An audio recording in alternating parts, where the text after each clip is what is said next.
하고 시작해야죠. 예수님 제자 됩시다.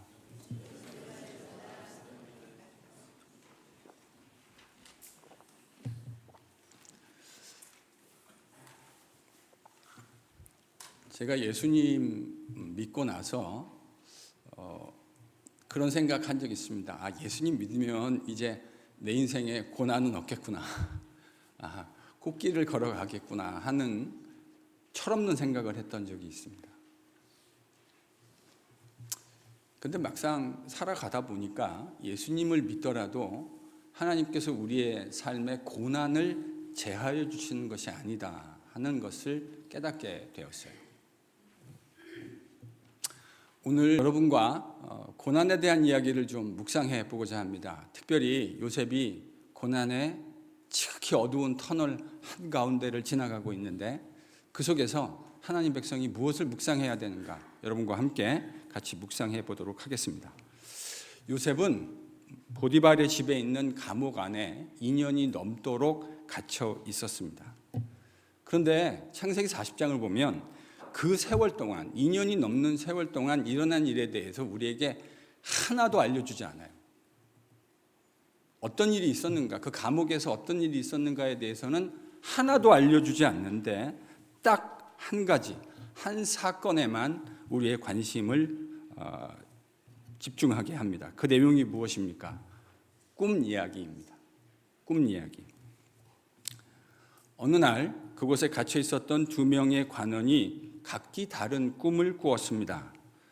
술 맡은 관원장은 꿈에 포도나무를 보았죠. 거기에 나무 가지 3가지가 돋아올랐고 싹이 났고 꽃이 피고 포도송이가 열렸습니다. 그는 그 나무에서 포도를 따서 즙을 내서는 자신의 손에 있었던 잔 위에 받쳐서 바로에게 올려드렸습니다. 요셉은 그 꿈이 사흘 안에 술 맡은 관원장이 전직에 복직될 것이라고 하는 꿈이라는 사실을 알려주었습니다. 그러니까 이 이야기를 가만히 듣고 있었던 떡 굽는 관원장이 해석이 좋거든요. 그러니까 자기가 꿨던 꿈을 이야기합니다. 자기도 흰떡 3광주리를 머리에 이고 있었는데 그 가장 윗부분에 바로를 위한 각종 구운 떡을 그가 가지고 있었는데 새들이 와서는 그 광주리에서 그 떡을 먹었다고 하는 것이었습니다. 그게 이제 꿈의 내용이었죠. 요셉은 이 꿈의 내용도 있는 그대로 해석해 주었습니다. 바로가 사흘 안에 이 관원을 나무에 달 거라는 거예요. 그리고 새들이 와서 그의 시신을 쪼아 먹을 것이다. 참 잔인한 이야기이긴 한데 그렇게 될 것이다. 그렇게 해석해 줍니다. 3일 후는 마침 바로의 생일이었습니다. 그래서 요셉이 해석해 준 그대로 일들이 일어나게 되었다는 것이죠. 여러분, 일단 40장에 등장하는 이 꿈 이야기를 이해하려면 여러분이 창세기의 근전 문맥에서 그 immediate context 안에서 어떤 이야기가 전개됐었는가를 떠올리실 필요가 있어요. 40장에 2 관원이 꾼 2개의 꿈 이야기는 37장의 요셉의 꿈 2개와 이제 바로 다음 장에 41장에 등장하게 될 바로의 꿈 2개와 연결되어 있는 것이 분명합니다. 다른 말로 하면 40장에 등장하는 2개의 꿈은 창세기 문맥 속에서 37장에 등장하는 2개의 꿈을 생각나게 하고 41장에 등장하게 될 2개의 꿈을 바라보게 합니다. 즉 40장의 꿈 이야기는 독립되어진 이야기라기보다는 37장부터 41장에 이르는 문맥 안에서, 컨텍스트 안에서 서로 연결되어져 있다라고 하는 것을 머릿속에 생각하실 필요가 있습니다. 이게 본문을 이해하는 전 큰 그림일 거라 생각합니다. 본문을 읽으면서요, 제 마음속에 등장하는 첫 번째 질문은 이겁니다. 왜 하나님은 하필 꿈이라고 하는 소재를 사용하셨을까? 사람과 커뮤니케이션하는 다양한 방법들이 있을 수 있는데 왜 하필 꿈일까? 사실 이건 하나님이 인간과 소통하는 방식이라고 이야기할 수 있고, 저는 이 방식을 이렇게 부릅니다. 한번 따라 보실까요? 성육신적 방식. 하나님이 우리를 구원하시기 위해서 그의 아들을 우리와 똑같은 인간의 몸으로 이 땅에 보내신 것, 이거 우리가 성육신이라고 합니다. 하나님이 우리와 창조주가 피조물인 우리와 커뮤니케이션 하시기 위해서 하나님의 방식이 아닌 우리의 방식에 우리의 옷을 입고 오신 것. 그래서 하나님은요, 우리와 같은 인간들과 소통하시기 위해서 우리가 가지고 있는 눈높이로 내려오신 겁니다. 여러분, 당시 고대 근동에 있었던 이집트 사람들을 포함한 고대인들에게 있어서 꿈이란 이런 의미가 있었어요. 죽은 사람뿐만 아니라 신의 세계와 연결하는 통로. 죽은 사람들뿐만 아니라 신들이 있는데 신과 인간의 세계를 연결하는 통로가 꿈이라고 생각했습니다. 또 꿈은 신들이 미래에 대해서 미리 보여주었던 선물이다, 이렇게 생각했습니다. 제 말로 요약하면 전 한 문장으로 이렇게 요약할 것 같아요. 꿈이란 미래가 현재로 들어온 사건이다. 유대인들도 동일한 세계관을 가지고 있었습니다. 그래서 이제 오늘 본문에 보면 이 두 관원은 비범한 꿈을 꾸고는 그것을 해석해내지 못해서 고민에 빠졌습니다. 뭔가 특별한 꿈인 것은 틀림없는데 그걸 해석해낼 수 있는 재간이 자기들에게 없는 것이죠. 감옥에 있지 않았다면 바깥에 있는 지혜로운 사람들에게 이야기하고 조언과 해답을 얻을 수도 있었을 텐데 감옥이라 그럴 형편도 아닌 것이죠. 바로 이때 누가 등장합니까? 요셉입니다. 하나님이 준비하셨던 요셉이 등장합니다. 그리고 그들의 꿈을 해석해 줍니다. 근데 여러분, 이 스토리에서 우리가 간과하지 말아야 할, 오버룩하지 말아야 할 한 가지가 있습니다. 그것은 요셉이 그의 인생 가운데 가장 어두운 터널을 지나가고 있었다는 거예요.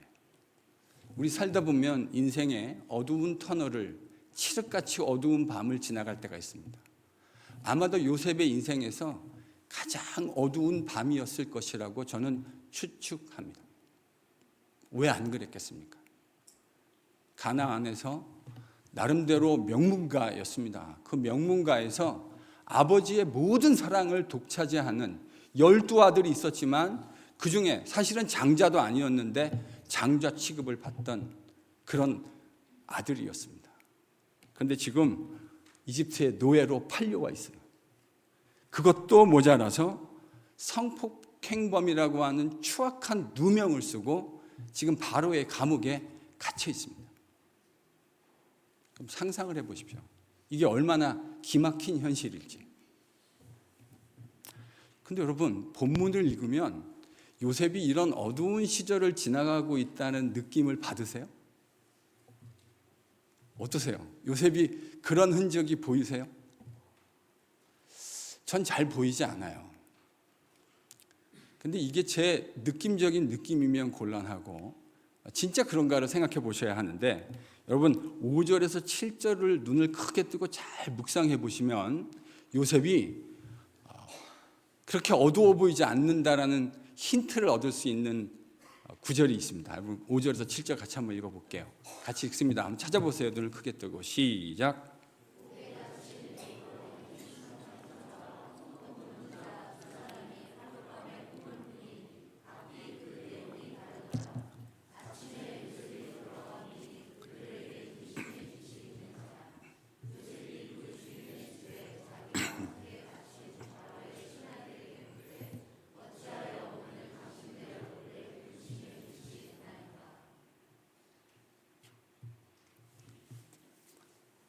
대답해 보세요.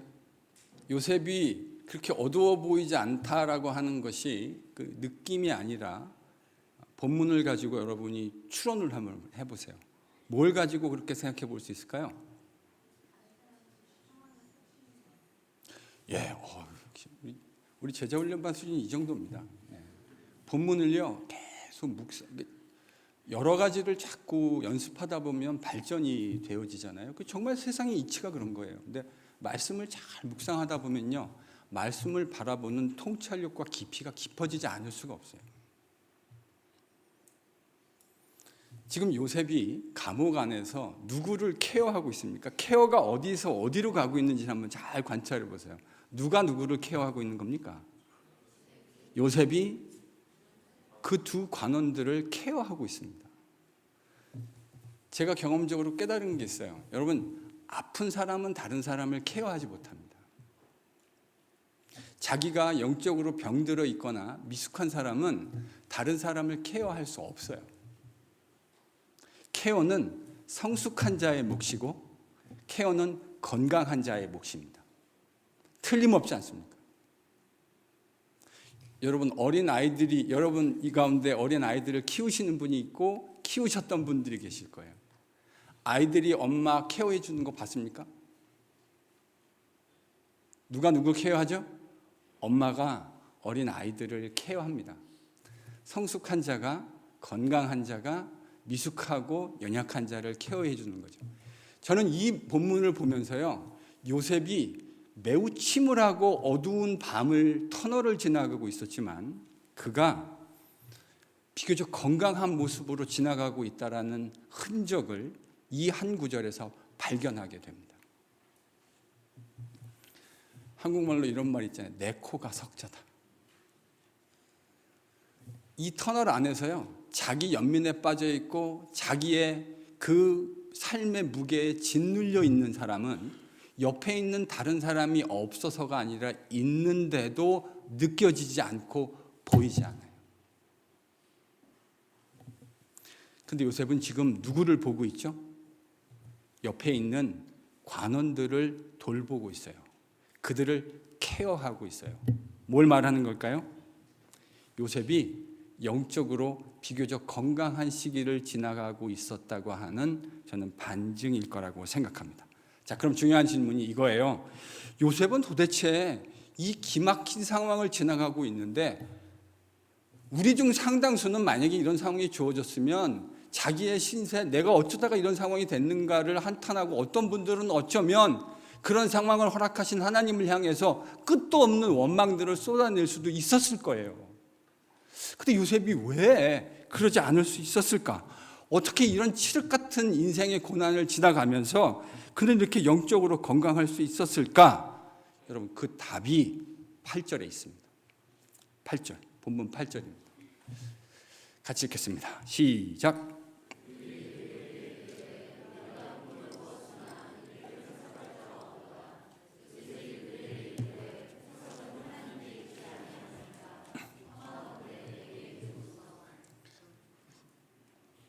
답이 뭐죠? 해석은 하나님께 있지 않습니까?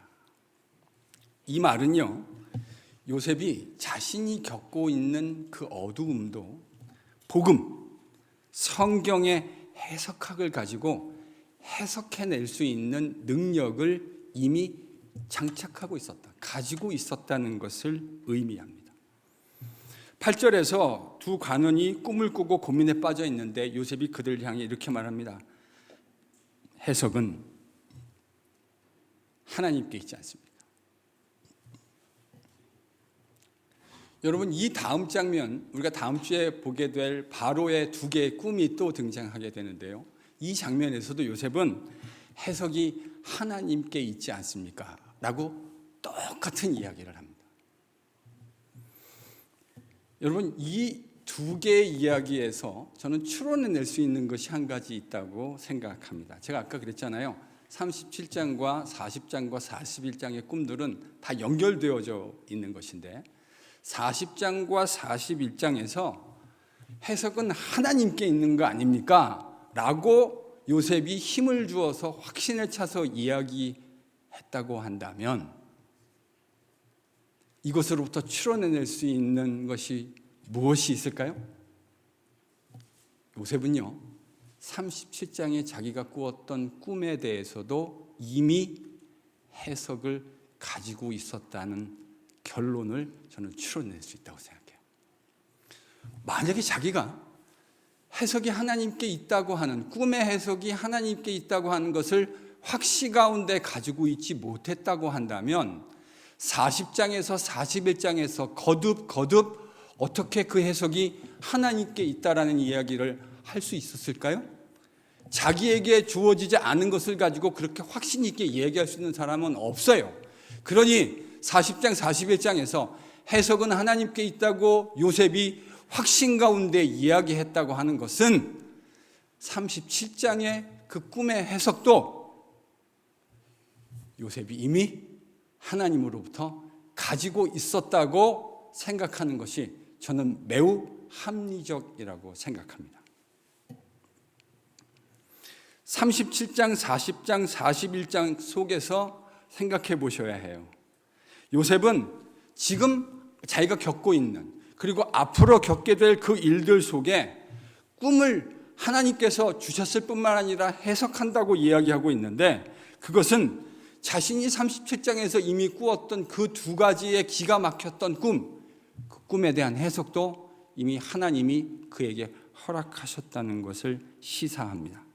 그래서 그는 해석이 하나님께 있다고 자신 있게 관원들 앞에서, 그리고 바로 앞에서, 여러분 그 자리가 어떤 자리입니까? 이집트의 바로는 신이라고 불리는 사람입니다. 웬만한 사람들은 그 앞에 제대로 서 있는 것조차 두렵고 쉽지 않은 상황이었는데, 그 앞에서 바로의 이 꿈의 해석이 하나님께 있다고 당차게 이야기하는 것을 보게 돼요. 이것은 이미 하나님께서 그에게 꿈을 주셨을 뿐만 아니라 뭐도 주셨다고요? 해석도. 하나님이 요셉에게 꿈만 주신 것이 아니에요. 이 이야기로부터 우리는 한 가지 추론할 수 있어요. 그게 뭐냐면 하나님이 요셉에게 꿈만 주신 것이 아니라는 사실입니다. 하나님이 그에게 해석도 허락해 주셨습니다. 형제들의 볕단이 일어나 자기의 볕단을 향해 절하고 해와 달과 11개의 별이 자신을 향해 절했다고 하는 그 의미를 요셉은 이미 알고 있었던 것이죠.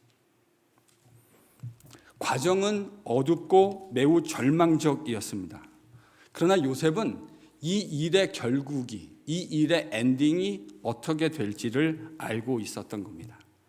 이 모든 일들, 하나님 나라 안에서 자신을 세워가려고 하는 하나님의 거룩한 계획표 안에 있었다는 사실을 그는 이미 알고 있었던 것입니다. 요셉이 어떻게 어려운 시절을 지나갈 수 있었을까요? 따라합니다. 일의 결국을 알았기 때문이다. 일의 결국을 알았기 때문입니다. 이 어려운 시기를 지나갈 수 있었던 그 비결은 요셉이 특별했던 사람이라기보다는 그가 하나님을 통해서 꿈의 해석들을 얻게 되어졌고, 그것을 통해서 이 일의 결국이, 이 일의 엔딩이 어떻게 될지를 알고 있었다는 것을 시사합니다. 여러분, 일의 결국을 알고 있었다고 해서 고통이 사라지는 것은 아닙니다. 일의 결국을 알아도요, 고통은 여전히 고통스러운 거예요. 일의 결국을 알아도 때로는 눈물 나는 시절을 지나가야 하는 거예요. 제 경험은 그렇더라고요. 일의 결국을 알아도요, 고통이 고통스럽지 않은 건 아니에요. 고통은 여전히 아파요. 고통은 여전히 눈물 나게 해요. 그러나 일의 결국을 아는 것은 그 고통 속에서 그 고통을 뚫고 그 고통을 지나서 걸어갈 수 있는, 뚜벅뚜벅 걸어가게 만드는 힘을 허락해 주는 것이죠. 여러분, 성도들이 왜 주의 백성들이 일희일비할 수 있지 않을 수 있을까요? 그것은 일의 결국을 알고 있는 사람들이기 때문입니다. 저는 그리스도인들을 이렇게 정의합니다. 그리스도인, 예수의 제자, 일의 결국을 알고 있는 사람들. 일의 결국을 알고 있는 사람들. 우리 일의 결국이 무엇입니까? 하나님께서 그리스도의 십자가와 부활을 통해서 예수님께만 승리를 주신 것이 아니라 그 승리를 우리의 최종적 승리가 되게 하실 것이라는 것을 믿는 겁니다. 이걸 믿는 사람이 예수님의 제자고 그리스도인이에요. 그래서요, 이런 사람들은 조그만 승리에도 쉽게 도취되는 법이 없어요. 조그만 뭐 하나가 잘 되면 세상의 모든 것을 얻은 것처럼 생각하는 사람들이 있습니다. 저는 죄송하지만 아직 충분히 여물었다고 생각하지 않습니다. 하나님이 우리에게 어떤 승리, 자그마한 승리를 주셨을 때 이 비결을 아는 사람은 도취되지 않습니다. 도취될 수가 없어요. 왜냐? 아직도 우리에게는 주님과 함께 걸어가야 할 수많은 경주가 남아있기 때문입니다. 동시에 수많은 어려운 일들을 당한다 하더라도 그 속에서 좌절하지 않습니다. 틀림없이 좌절될 만한 상황일 수 있는데 그 속에서 낭망하지 않아요. 왜요? 우리 주님께서 그 어두움마저도 우리 주님의 영광스러운 십자가 승리와 함께 승리로 바꾸어 내실 것이라는 믿음을 가지고 있기 때문입니다. 그래서 어두움 속에서도 찬양이 터져 나올 수 있는 거예요. 좋은 일을 겪을 때만 찬양을 할 수 있는 것이 아니고 어려운 일을 겪어가는 그 한밤중, 칠흑 같은 한밤중에서도 여호와 하나님이 나에게 허락하실 십자가의 승리와 부활의 승리를 마음속에 떠올리고 하나님을 믿음으로 바라보며 찬양할 수 있는 힘이 생겨나게 되는 것이죠. 사도행전 16장을 한번 떠올려 보세요. 바울과 실라는 성령의 음성에 순종해서 복음을 전하는 디렉션을 바꿨습니다. 근데 그 디렉션을 바꾼 것의 결과가 뭐였죠? 빌립보 성에 가서 복음을 전했는데 그 복음을 전한 것의 결과로 귀신 들린 여종을 쫓아내게 됐고 그 귀신 들린 여종에게 귀신을 쫓아낸 것이 계기가 되어서 고발되고 감옥에 갇히고 흠치 두들겨 맞았습니다. 발에는 착고가 차였고요. 뭔가 심각한 죄를 범한 죄수들 모양 깊은 감옥에 갇혀 있었습니다. 근데 사도행전 16장은 그때 바울과 실라가 뭘 했다고 기록하고 있습니까? 찬송하더라.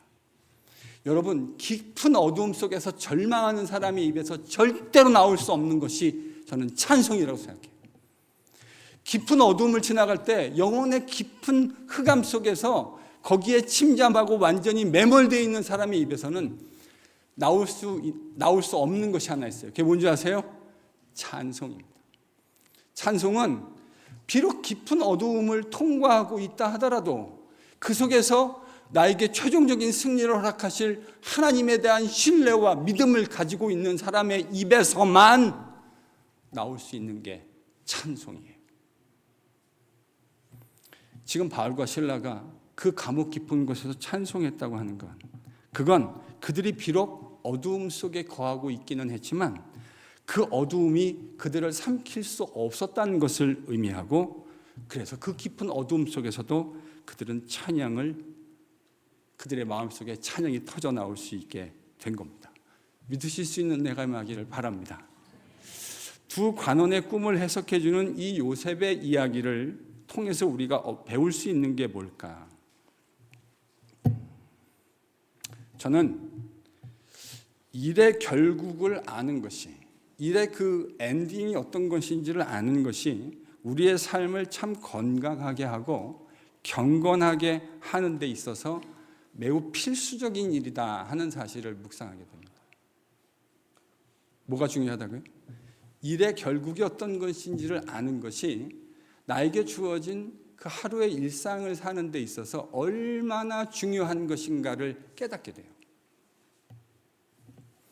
요셉이 41장에서 이제 다음 주에 우리가 묵상하게 될 내일 만들어갈 이야기는 오늘 그가 살고 있는 40장과 분리돼서 생각할 수가 없어요. 그가 오늘 살아가고 있는 40장은 그가 어제 살았던 37장과 분리되어지지 않아요. 요셉은 하나님과 함께 걸어가는 날마다의 일상이 자신의 영적인 실력이 되게 했습니다. 어떻게 이것이 가능했습니까? 일의 결국을 알고 있었기 때문입니다. 일의 결국. 그 엔딩이 어떻게 될 것인지를 알고 있었기 때문에 요셉은 눈물 나는 일상을 지나가고 있는 것이 틀림없었는데, 아마 대부분의 보통 사람이라면 이 상황에서 하나님을 원망하고 도대체 왜 나한테 이러실 수가 있냐고, 내가 하나님 앞에 죄를 지으려고 한 것이 아니라 의롭게 살려고 했는데 하나님은 어쩌면 나한테 이러실 수가 있어요? 라고 목소리를 올릴 수 있는 상황인데, 어떻게 이렇게 다른 사람을 돌볼 수 있는 영적인 건강함을 겸비하며 살아갈 수 있었습니까?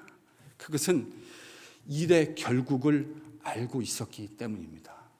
하나님이 이 눈물 나는 일상도 그가 만들어 가실 하나님 나라의 놀라운 일의 일부가 되게 하신다는 사실을 그는 알고 있었기 때문입니다.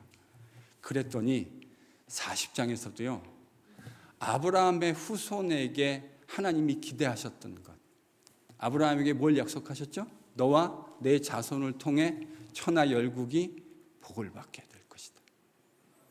요셉은 그가 가는 곳이면 그것이 심지어 감옥이라 할지라도, 노예 생활로 살아가고 있다 할지라도 그를 만나는 모든 사람들을 영적으로 배부르게 하고 영적으로 하나님이 어떤 분인지를 경험할 수 있는 통로로 쓰임받았던 것을 보게 됩니다.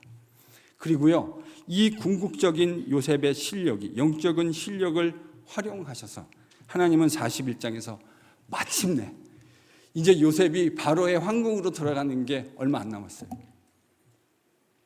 이 영적인 실력을 하나님이 활용하셔서 41장에 마침내 요셉을 바로의 황궁으로 들여보내시고, 그를 통해 애굽 사람뿐만 아니라 그 인근에 있는 모든 사람들이 복을 받게 하는 귀한 일에 사용하시는 것을 보게 됩니다. 요셉의 스토리는 세상을 의지하지 않고 하나님을 신뢰하며 그분과 동행하는, 그를 의지하는 사람이 세상 속에서 어떻게 축복의 통로로 사용되고 있는지를 너무나 선명하게 보여줍니다.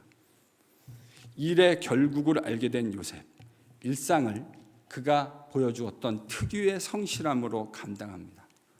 일상 가운데 키워진 그의 영적 실력은 하나님이 이루어 가실 내일을 준비하는 가장 강력한 도구가 됨을, 자양분이 됨을 보게 됩니다.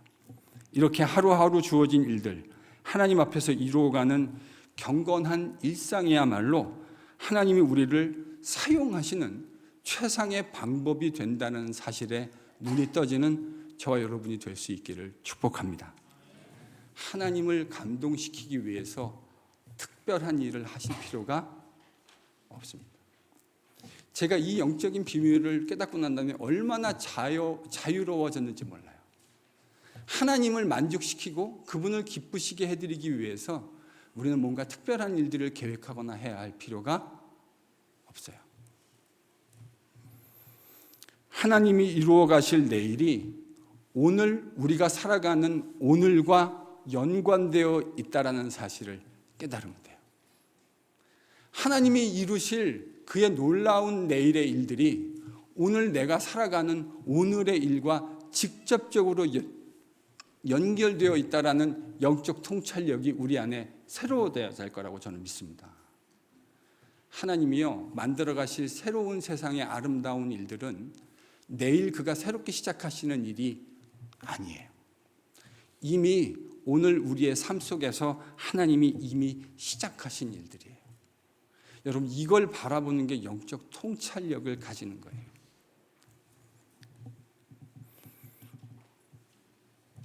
하나님이 예수 그리스도 안에서 이루신 일의 결국을 아는 것, 여러분, 이게 우리에게 얼마나 큰 힘이 되는지 모릅니다. 그 십자가와 부활의 놀라운 승리가 예수님의 승리만이 아니라 우리의 승리도 되게 하신다고 하는 이 복음의 놀라운 소식을 깨닫는 것이 여러분 우리에게 얼마나 큰 힘이 되는지 몰라요. 십자가의 부활의 그 놀라운 승리가 우리의 승리가 되게 하실 것이라는 이 복음의 약속은 고난이 있는 일상 속에서도 우리로 하여금 인내하고 승리를 믿음으로 바라보게 합니다. 그리고 비록 여전히 힘겨운 일상, 여전히 눈물 나는 일상을 겪어간다 할지라도 그리스도 안에 있는 승리를 바라보며 우리에게 주어진 그 일상을 경건하고 거룩하게 살아가게 합니다. 하나님이 하실 놀라운 일 하면 사람들은 흔히 우리가 생각하는 스케일이 큰 일들을 속에서 하나님이 놀라운 일들을 이루어 가신다고 착각합니다. 근데 하나님은 그렇게 일하시지 않아요. 하나님은 우리에게 오늘 주어진 내가 판단하기에 내 눈으로 보기에 작다라고 생각하는 그 일들 속에서 이미 일하기 시작하셨어요. 주일학교 어린아이들을 맨날 가르치는 일, 고단하고 여기에서 무슨 변화가 일어날까 하는 생각들을 우리가 종종 할 때가 있습니다. 그렇지 않아요. 믿음의 눈으로 바라보시고 선포하셔야 돼요. 하나님이 이 아이들 안에서 이미 일을 시작하고 계시다. 내가 집안에서 가족들을 섬기기 위해서 밥을 하고 설거지하고 하는 일, 주부들 하찮은 일이라고 생각하실 수 있어요. 아니에요. 여러분이 하시는 그 하찮아 보이는 일들 속에서 하나님이 이루실 놀라운 일들이 이미 시작되고 있는 거예요. 하나님 여러분을 직장에 두신 여러분의 사업터에서 맡기신 일들을 내가 하나님을 앞에 두고 코람되어 그분 앞에서 그 일을 성실하게 살아가고 노력할 때 그 일들 속에서 하나님이 이루실 내일의 놀라운 일들이 이미 연결해 가고 있고 시작되어 있다는 사실을 믿으실 수 있는 저와 여러분 될 수 있기를 축복합니다. 그래서 우리는 우리에게 주어진 일상을, 일의 결국을 아는 사람은요, 우리에게 주어진 일상에 최선을 다하지 않을 수가 없어요. 제가 제자훈련 하잖아요. 그럼 뭐 제자훈련 하면 제자훈련 1년 365일 우리가 모일 때마다 하늘에서 막 폭포수 같은 은혜가 떨어지고 꿀물 떨어지고 이러는 줄 아세요? 말 잘해요 좀.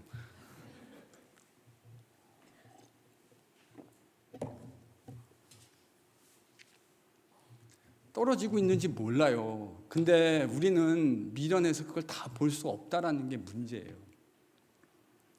어느 날은 정말 눈물을 뚝뚝뚝뚝 흘리고 자신의 이야기를 하고 있는 성도들을 보면 이 가슴이 메어지는 날이 있습니다. 그리고 그 속에서 하나님이 베풀어 주시는 은혜 앞에 서로 울고 웃고, 저는 제자훈련 자리가 참 저 목사로 힘든 자리이긴 한데 그 자리가 얼마나 감사한 자리인지 몰라요. 이건 훈련 목회가 어떤 건지 모르는 목사들은 무슨 말인지 말해줘도 이해가 안 될 거예요. 여러분, 그게 목사로 하여금 저로 하여금 매일의 일상을 경건하게 살아가게 만드는 얼마나 큰 원동력이 되는지 아세요? 하나님이 눈의 스케일이 사람들은 늘 그렇죠. 큰 거 좋아하고 많은 거 좋아하고. 근데 하나님은 그렇게 일하시지 않는다니까요. 하나님은 이 감옥에서 여러분 꿈 해석해 주는 게 뭐 대단한 일이라고 생각할 수 있겠습니까?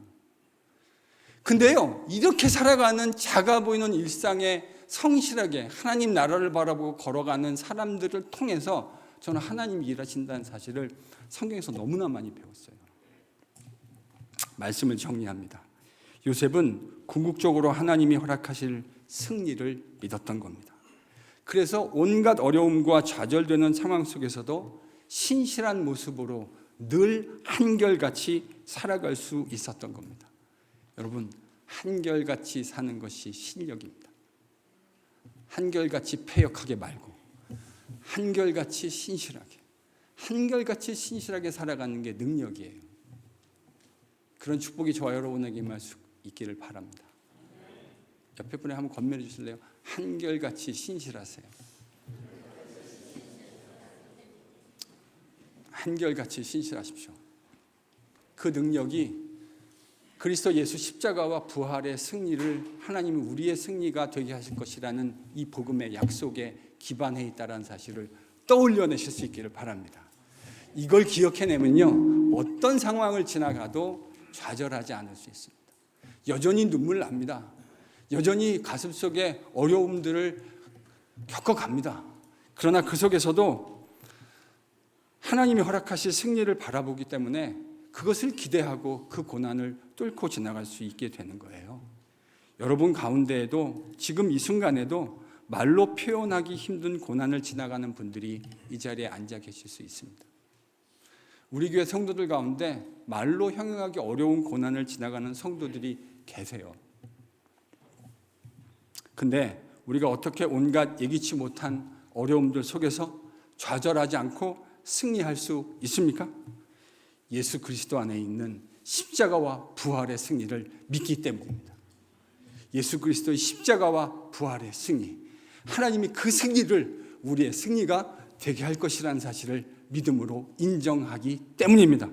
바로 그것 때문에 우리는 오늘 우리에게 주어진 눈물 나는 현실 속에서도 믿음으로 묵묵하게 그리스도 허락하실 그 영광스러운 승리를 생각하며 오늘의 어두움을 내일의 찬란하고 영광스러운 승리로 바꿔내실 그 예수 그리스도의 복음의 은혜를 기억하며 믿음으로 뚜벅뚜벅 묵묵하게 걸어갈 수 있는 겁니다. 일의 결국을 아는 사람, 그는 일상을 소중히 여깁니다. 하나님 앞에서 훈련된 일상이 하나님이 열어가실 가장 영광스러운 강력한 무기가 된다는 사실을 깨닫기 때문입니다. 그래서 하루하루 주어진 경건의 훈련에 소홀할 수 없는 거예요. 그 주님과 그 믿음으로 가는 동행하는 그 일상들이 결국 하나님이 내일 이루실 영광스러운 승리의 밑거름과 밑바탕이 된다는 사실을 믿기 때문입니다.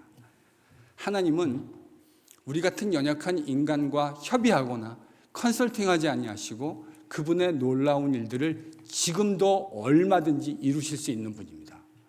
여러분, 하나님 말씀으로 우주 만물을 창조하셨다는 사실을 믿으세요? 말씀 한마디로 지금 존재하고 있는 이 놀라운 일들을 다 만들어내신 분이 우리 하나님이세요.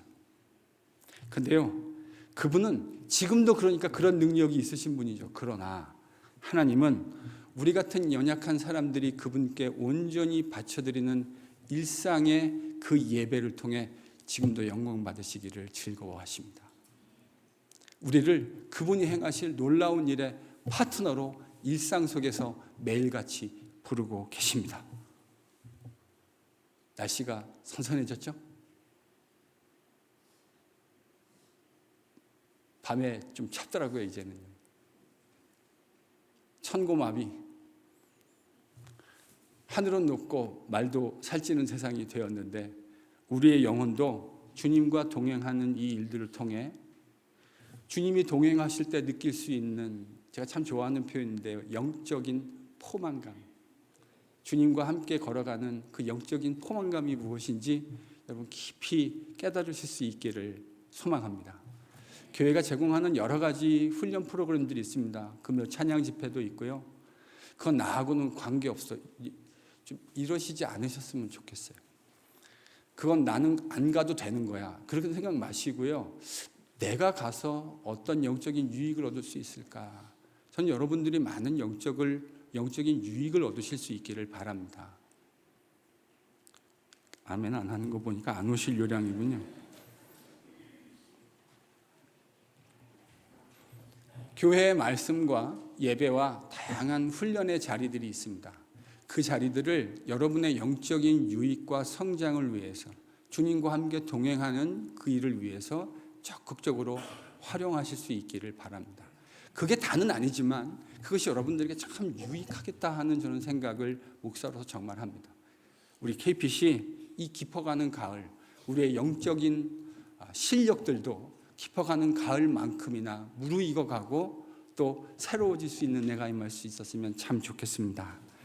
교회에서 제공하는 말씀, 예배와 훈련의 자리에서 우리 모두 다 함께 영광스러운 승리의 복음들을 다시 떠올려내고 그 복음의 표대를 위해서 예수 그리스도의 제자로 부름받았다는 이 영광스러운 사실을 기억해내며 우리 주님과 함께 동행하고 일상을 통해 그분에게 뜨거운 예배를 올려드리는 우리 KPC의 모든 성도들이 되실 수 있기를 예수 그리스도의 이름으로 간절히 축원합니다.